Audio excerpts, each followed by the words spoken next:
conseguirmos ali um pouco mais de apoio e de destreza, tudo bem?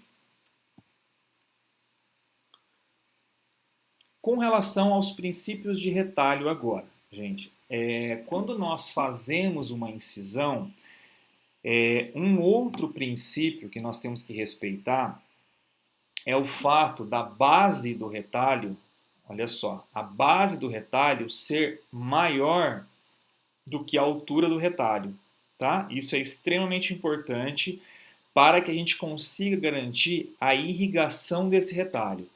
A literatura mostra que essa distância aqui, ó, da largura, essa distância de x, como está determinado aqui no slide, tem que ser 2 vezes a distância de y.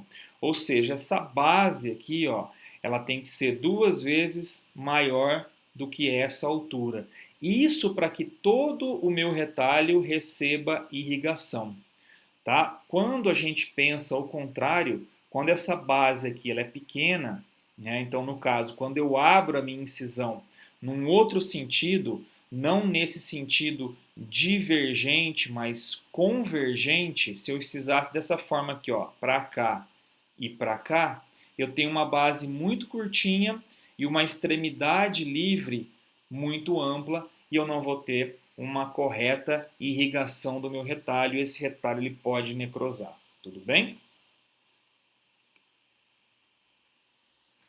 Olha só, é o que está falando nesse slide aqui, tá? Ó.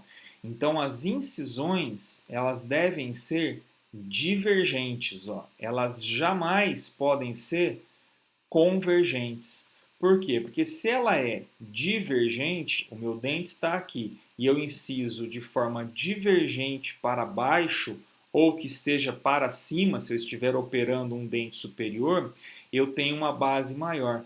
Consequentemente, eu tenho uma irrigação para todo esse tecido. Ok? Aqui já não. Ó. Aqui, se eu fizer essa incisão convergente, percebam que essa base vai ser pequena em relação a essa extremidade que vai ser descolada. E eu posso, nesse caso, ter uma necrose. Um outro fator importante, além do fato de ser divergente, olha só que novamente, ó, divergente, a minha base do retalho é maior que a minha extremidade que será descolada. Além disso, eu preciso respeitar as minhas papilas interdentais. Então eu posso incisar no meio de uma papila interdental. Jamais. Né? Eu tenho que respeitar essa minha papila. Ok? Então, a partir do momento que finalizou a papila, eu posso incisar. Ok? E devo evitar também o centro do dente. Jamais eu posso subir uma incisão aqui no centro do meu dente, porque isso pode causar uma recessão gengival. Ok? Então, olha lá, o correto, se eu vou operar esse dente aqui, essa raiz, esse dente, por exemplo, eu fiz a minha incisão divergente, ó, divergente, e eu respeitei, as minhas papilas estão íntegras. Aqui eu já errei, ó.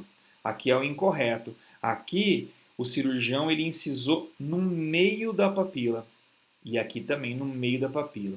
Está correta no sentido de ser divergente, mas está incorreta no fato de ter incisado no meio da papila e com certeza vai haver uma recessão dessa papila e possivelmente aí criar depois um black space e o paciente não vai gostar muito disso. Tudo bem?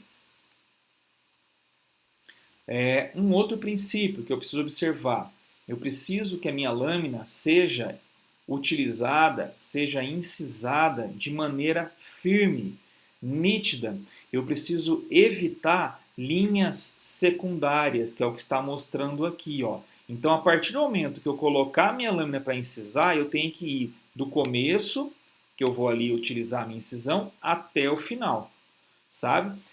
Eu não posso ficar, começa um pouquinho, né? Geralmente quando a gente está começando a operar, a gente tem medo, muitas vezes insegurança anatômica da região, e aí incisa um pouquinho, às vezes chama lá o professor, às vezes está com um pouco de medo, e acaba criando essas linhas secundárias, fica um retalho todo torto, um retalho todo irregular. Isso é muito ruim para o reparo. Então a lâmina tem que ser firme, ela tem que ser utilizada de maneira firme e segura, né? Mas com o tempo a gente vai conseguindo adquirir essa segurança, tudo bem?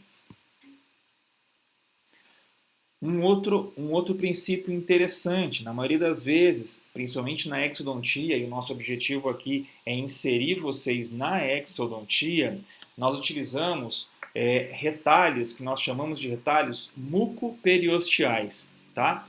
Um retalho mucoperiosteal, onde eu inciso firmemente a minha mucosa e o meu periósteo. Então vocês lembram que revestindo um osso, eu tenho o meu periósteo. Eu vou incisar, essa minha incisão que eu estou fazendo aqui, ela vai englobar tanto a mucosa como o periósteo. E o periósteo ele vai vir aqui, ó, ele vai vir colado, ele vai vir aderido à minha mucosa. Ok? De modo que quando a gente descolar, é exatamente isso que nós vamos ter, ó. Nós vamos ter o osso aqui sem o periósteo.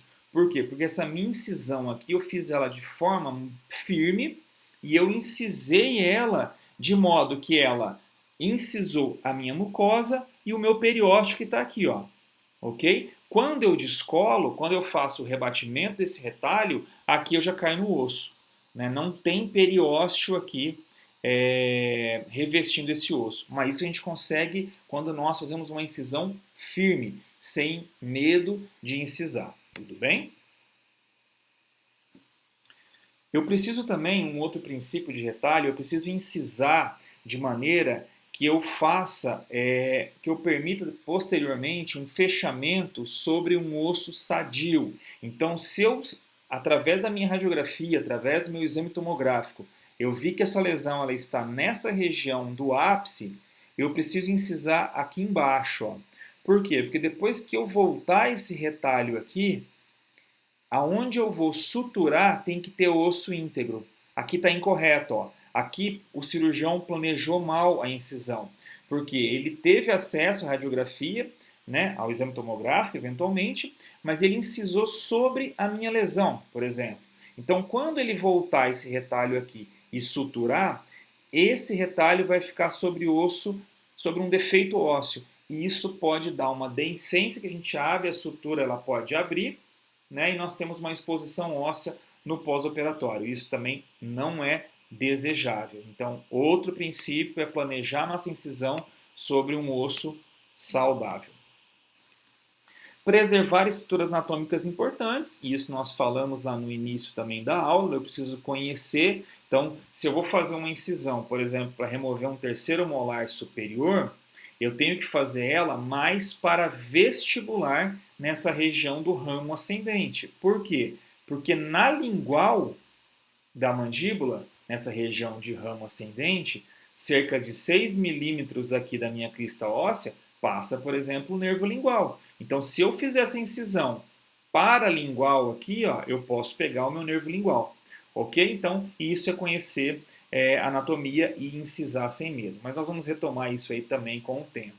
Eu vou fazer uma incisão na região da minha mandíbula, por exemplo, eu tenho que saber que entre os pré-molares eu tenho o nervo mentoniano, que sai entre os dentes pré-molares. Então, jamais eu poderia pegar para essa incisão aqui e fazer essa incisão que eu fiz aqui, ó.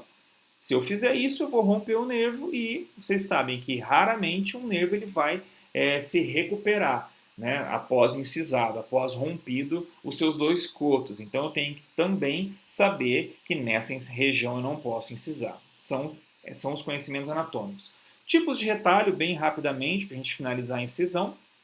Nós temos todos esses tipos aqui, né, onde eu posso fazer um retalho tipo semilunar, também chamado de parte, que é um retalho nessa conformidade.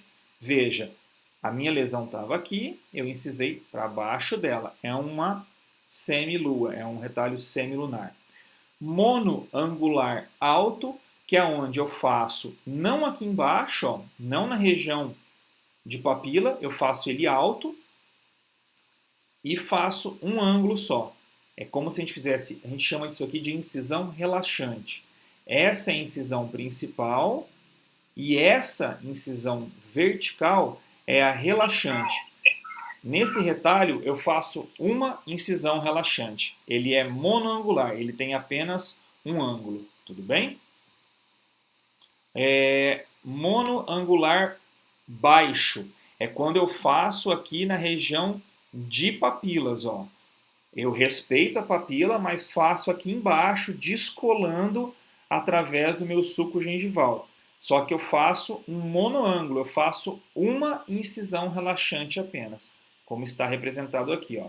Então, olha lá, a gente fez aqui uma incisão e descolou, só que ela é baixa, também é chamada de Newman. Existe um biangular alto, chamado também de Wasmund, aonde a gente faz a alto, ó, né? Ainda em região de gengiva ceratinizada, mas ela não é na região de papila. Eu faço alto e dois ângulos, ou seja, duas incisões relaxantes. Então eu tenho uma incisão horizontal, que é a principal, e duas relaxantes, ok? Um biangular alto, parecido com a Wasmund, só que ela faz desenhando o contorno do arco côncavo gengival. Ó. Olha que interessante. Ela é diferente da Wasmund. A Wasmund, ela é reta. É uma incisão reta. Aqui existe uma incisão, só que ela não é reta. Ela acompanha o arco côncavo gengival e faz duas incisões relaxantes.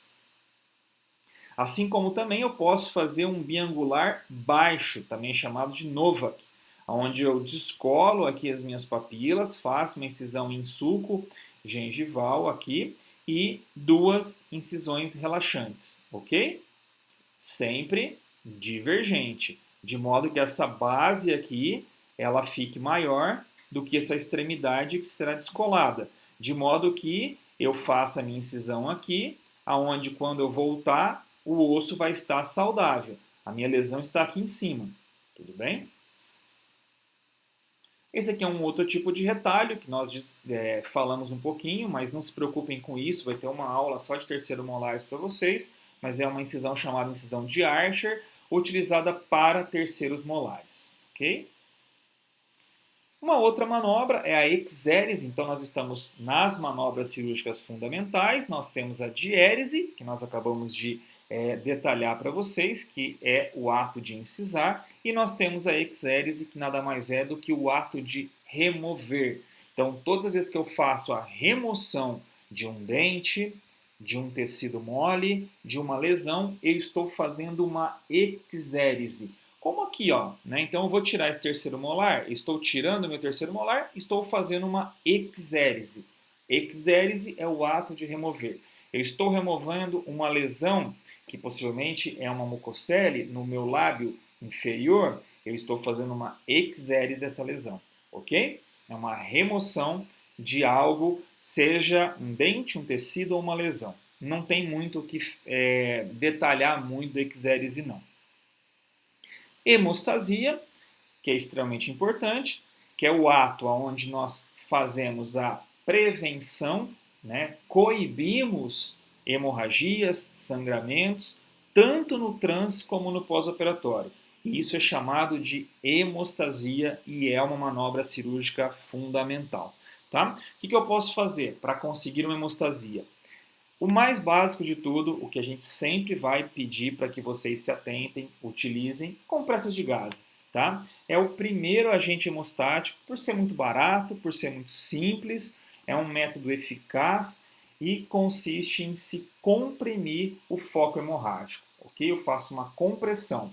A gase ela pode ser já comprada esterilizada, aqui é uma gase estéril, já vem esterilizada, ou muito mais barato, eu compro já um pacote com 500 unidades de gase e coloco ela para esterilizar, ok? Então isso é totalmente tranquilo de se fazer.